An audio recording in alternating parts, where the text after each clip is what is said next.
कक्षा 9 के मेरे प्यारे विद्यार्थियों, बहुत बहुत स्वागत है आप लोगों का आज के इस नए वीडियो में।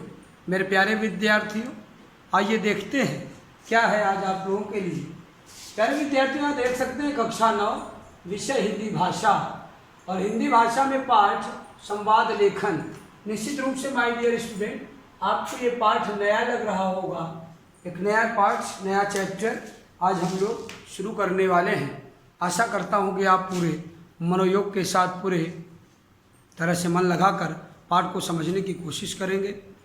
प्यारे विद्यार्थियों, संवाद लेखन पर चर्चा प्रारंभ करें इसके पूर्व मैं इसके पहले के जो वीडियो आपके पास भेज चुका हूँ, लगातार अलंकार विषय पर आपको 12 वीडियो हमने भेजने का कार्य किया, ताकि मेरे प्यारे विद्यार्थी अलंकार पर एक समग्र अध्ययन कर सकें। और हर वीडियो के साथ कुछ ना कुछ आपको पीडीएफ में स्टडी मटेरियल पाठ्य सामग्री मिलती रही।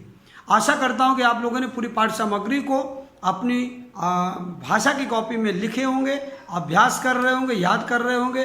डियर स्टूडेंट, क्लास में जो नोट्स, जो लेक्चर्स मिसप्लेन हो जाते थे, वो डर आपका ख़त्म हो गया है। क्यों?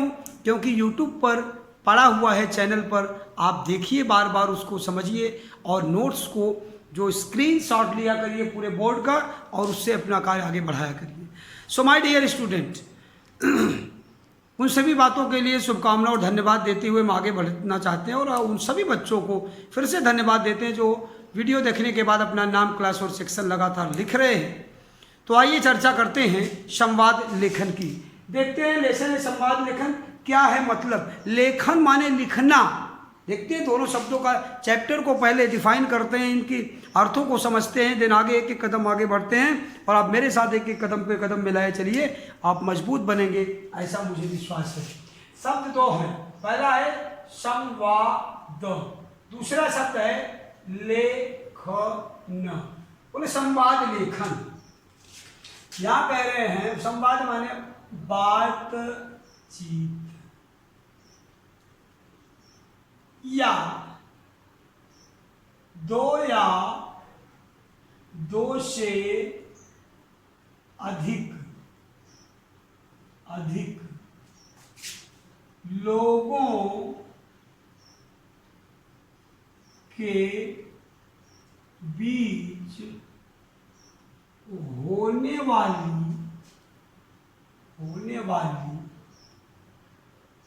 वार्ता या बातचीत। मुझे लगता है कि इतना सब कुछ समझाने के बाद आपको संवाद समझ में आ जाएगा। लेखन पर आते हैं। लेखन शब्द का अर्थ क्या है? लेखन का अर्थ होता है लिखना।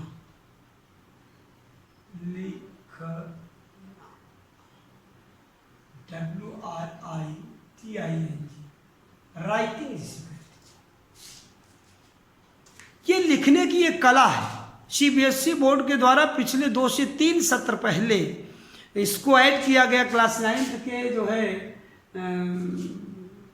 पाठ्यक्रम में। संवाद लेखन, बातचीत के माध्यम से किसी बात को लिखना या रिप्रेजेंट करना, इसी को संवाद लेखन कहते हैं। कल्पना के आधार पर आप बातचीत को, संवाद लेखन को लिखा जाता है। यहाँ बच्चों को सोचने का समय मिलता है, सोचने का विषय मिलता है, अपनी सोच के द्वारा वो चीज़ों को प्रकट करते हैं। जैसे कोई अध्यापक आपसे पूछेगा कि बताइए कि परिवहन बस के टिकट परिचालक के साथ होने वाली आपकी बातचीत, अपनी बातचीत, या यात्री और टिकट परिचालक के बीच, बस परिचालक के बीच, अर्थात ये आप टिकट कंडक्टर कहते हैं, उस परिचालक और एक यात्री के बीच होने वाली बातचीत को संवाद विधि में प्रकट करिए। तो आपको ये चीज़ें फिर आप अपनी कल्पना के द्वारा अपने मस्तिष्क का प्रयोग करके इस चीज़ को कर पाएंगे। सीबीएसई यही चाहता है, पूरी दुनिया यही आपसे अपेक्षा करती है मेरे प्यारे बच्चों, कि आप सोचिए, अपनी कल्पना के आधार पर अपने को आगे बढ़ाने की कोशिश करिए। ऐसा नहीं कि टीचर आपको नोट्स दे दे, टीचर आपको, पेरेंट्स आपको नोट्स दे दें, बता दें, समझा दें, तभी आप उनको एज इट इज़ फॉलो करिए, ऐसा ज़रूरी नहीं है।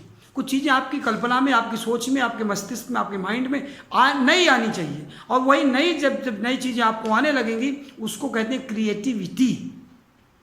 वो क्रिएटिविटी आप में पैदा करने की कोशिश होती है बोर्ड के द्वारा। हमारे अध्यापकों के द्वारा और हम सबके द्वारा।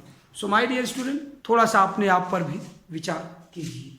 आइए देखते हैं लेखन, संवाद लेखन।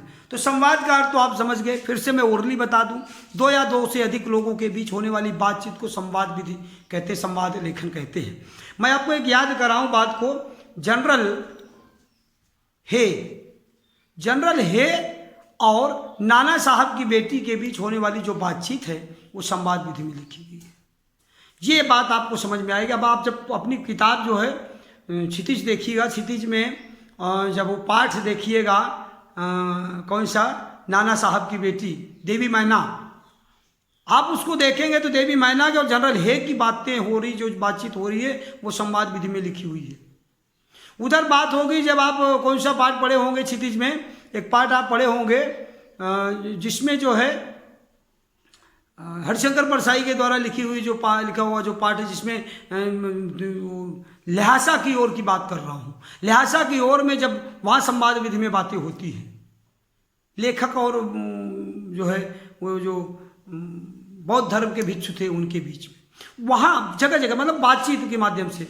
अभी बहुत सारे जो आप देखेंगे लक्ष्मण और परशुराम संवाद, ये जो क्लास 10th में इसको संवाद विधि में कहते हैं। एक अध्यापक और बच्चे के बीच होने वाली बातचीत को संवाद विधि कह सकते हैं। पिता और पुत्र के बीच होने वाली बात को संवाद विधि में लिखने को कहते।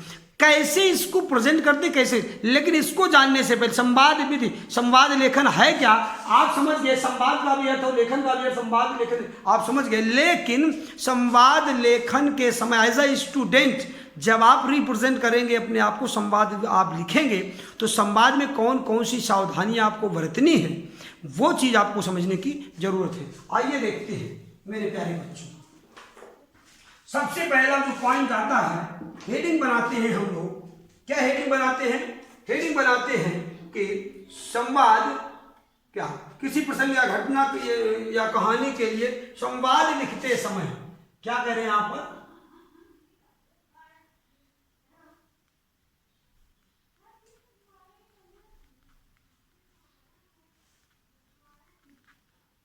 संवाद लिखते समय निम्नलिखित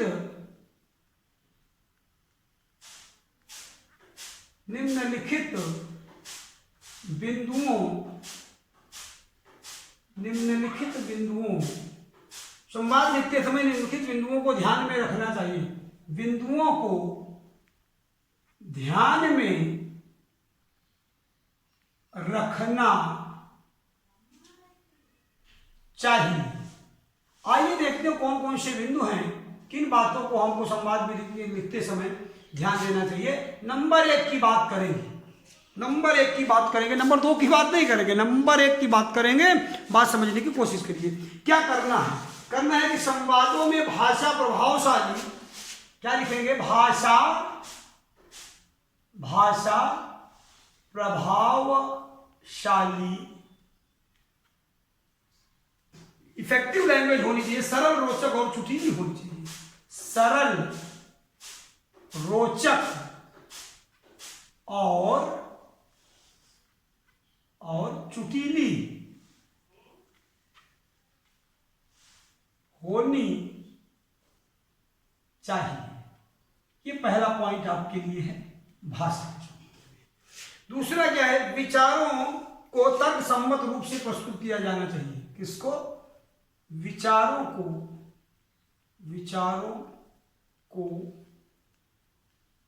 तर्क सम्मत, विचारों को कैसे तर्क सम्मत रूप से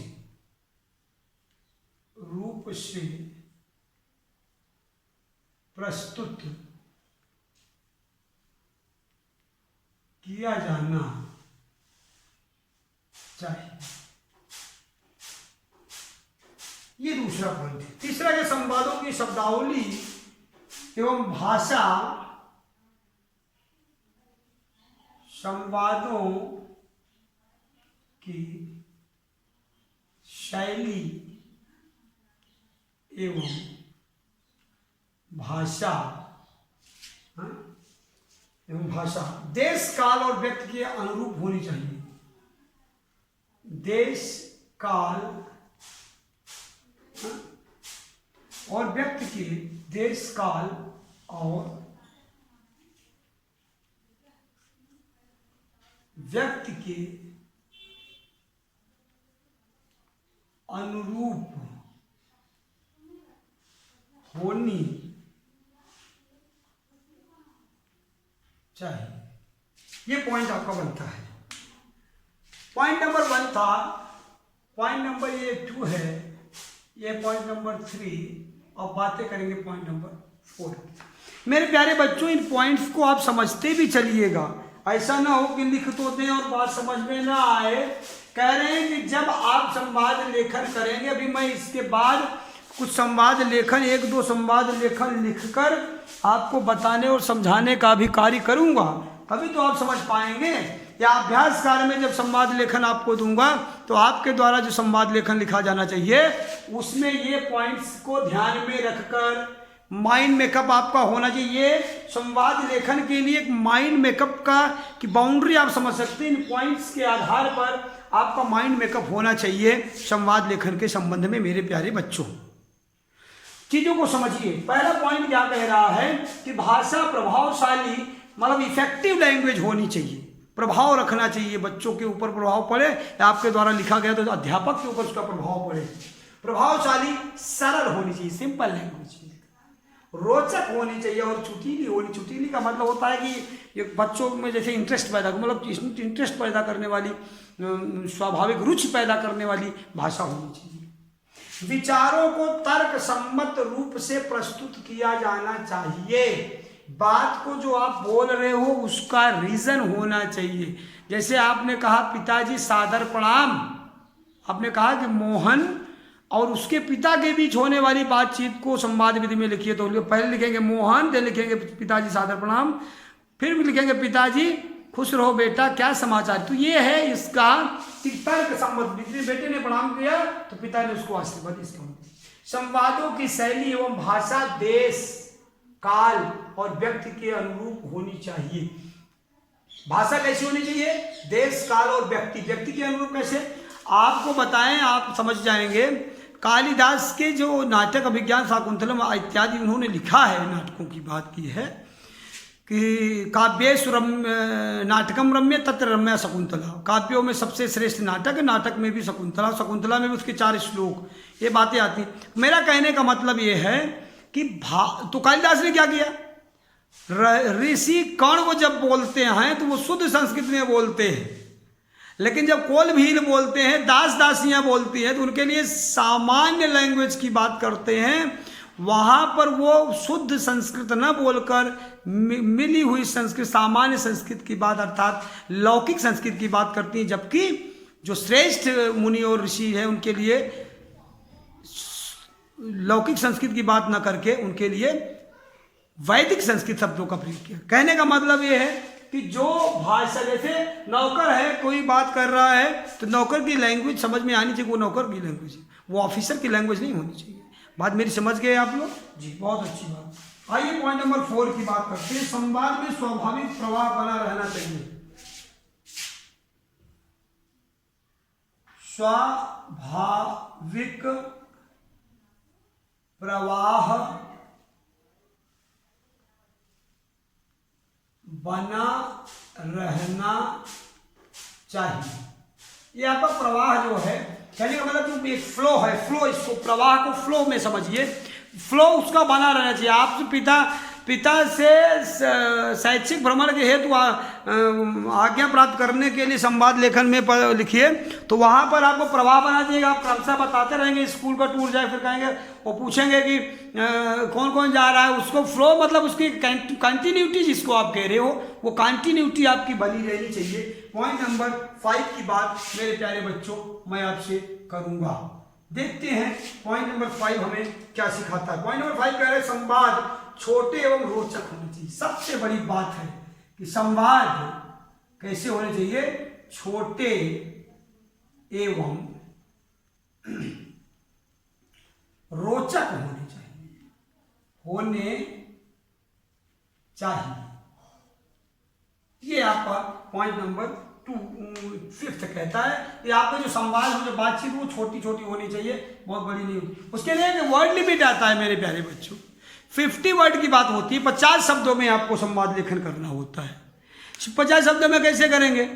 एक बार में 5 से 6 शब्द आप यूज करेंगे, 4 से 5 शब्द यूज करेंगे, 10 बार लाइन में आपका पूरा संवाद लेखन कंप्लीट होना चाहिए।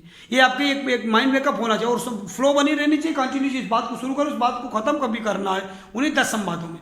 10 बार में 5 बार बेटा बोलेगा, 5 बार पिता बोलेगा, पिता पुत्र बोलेंगे, बात खत्म हो गई। 5 बार टीचर बोलेंगे, 5 बार स्टूडेंट बोलेंगे, बात खत्म हो गई। अभी हमने आपसे पूछा कि बेटा IPL कब से है? मान लीजिए टीचर और बच्चे के बीच में IPL विषय पर होने वाली बातचीत को संवाद में लिखिए।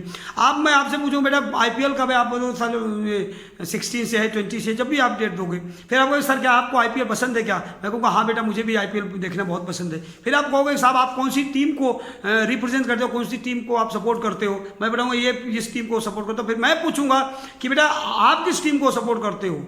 आप फिर हम लोग कहेंगे कि आइए देखते हैं किसकी टीम जीतती है। फिर चलो जिसकी टीम जीतेगी वो जो है मुंह मीठा कराएगा, लड्डू खिलाएगा, इस तरह की बातें। मतलब ये फ्लो बनी, कंटिन्यूटी, बात शुरू हुई IPL पर बात जाके कंप्लीटली हम लोग खत्म कर लिए। बात समझ में आ रही है आपको? जो चीज शुरू करिए उसको अंत करना है। संवाद में छोटे होने चाहिए, रोचक होने चाहिए। नेक्स्ट पॉइंट कहता है कहानी या घटना को आगे ले जाने वाले होने चाहिए। फिर क्या? मुहावरों एवं लोकोक्तियों का उचित प्रयोग होना चाहिए। पॉइंट नंबर 6 क्या कह रहा है वो देखिए, मुहावरों एवं लोकोक्तियों। मुहावरों एवं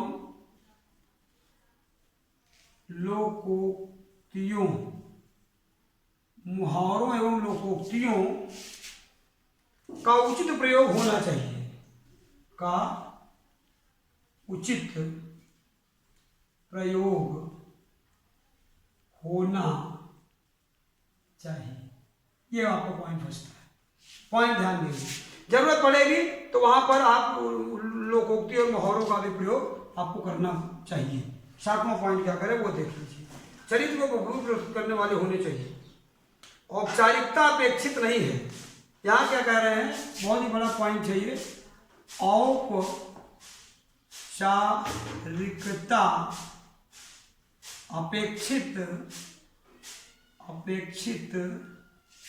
नहीं है। बात को समझने की कोशिश कीजिए। मैं इस बात को आपको समझा भी दे रहा हूं कि औपचारिकता अपेक्षित नहीं, इसका मतलब क्या होगा वो चीज आपको समझना होगा मेरे प्यारे बच्चों। इसका मतलब औपचारिकता किसे कहते हैं? जो चीजें अनिवार्य ना हो उन्हें औपचारिक कहते हैं। औपचारिक और अनिवार्य एक दूसरे का अपोजिट है। कुछ चीजें अनिवार्य होती, कुछ चीजें औपचारिक। औपचारिक का मतलब क्या है? जैसे प्रणाम करना, नमस्ते करना, थैंक यू कहना, धन्यवाद देना, ये सब चीजें औपचारिकता है। अगर कोई बच्चा टीचर के पास पहुंच रहा है, जरूरी नहीं कि सर सुबह सुप्रभात सर बोले वो, फिर उसका टीचर जवाब दे।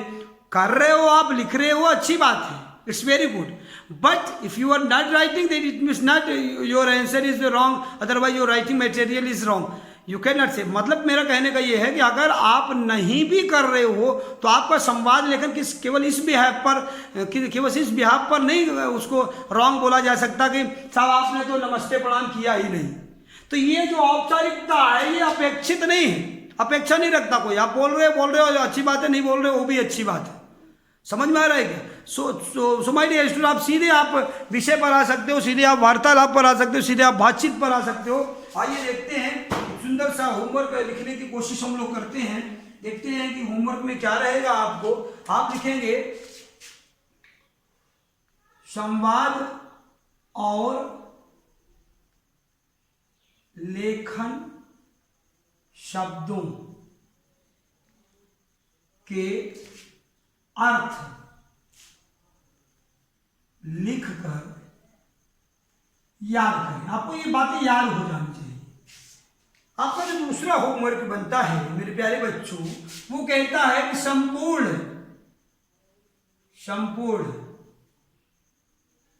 क्या? संपूर्ण अध्ययन सामग्री। किसको? अध्ययन सामग्री का कम से कम 2 बार अवलोकन अवश्य करें।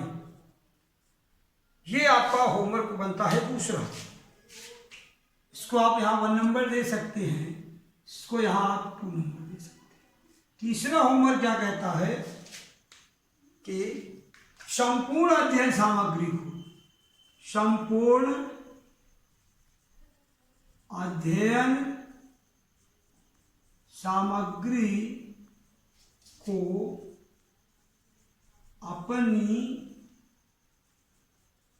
भाषा की कॉपी में लिखकर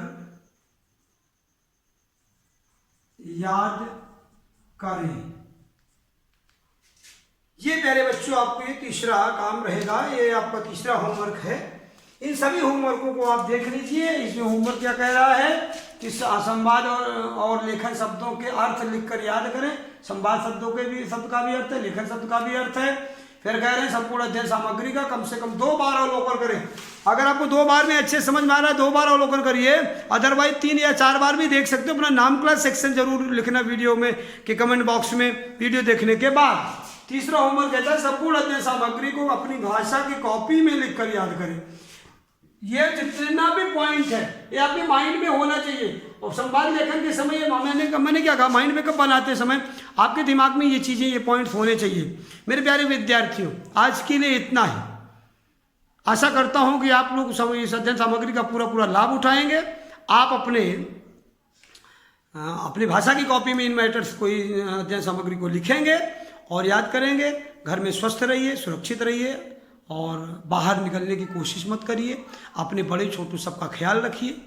तो प्यारे बच्चों, आज के लिए इतना ही। मिलते हैं नेक्स्ट वीडियो में, तब तक के लिए धन्यवाद।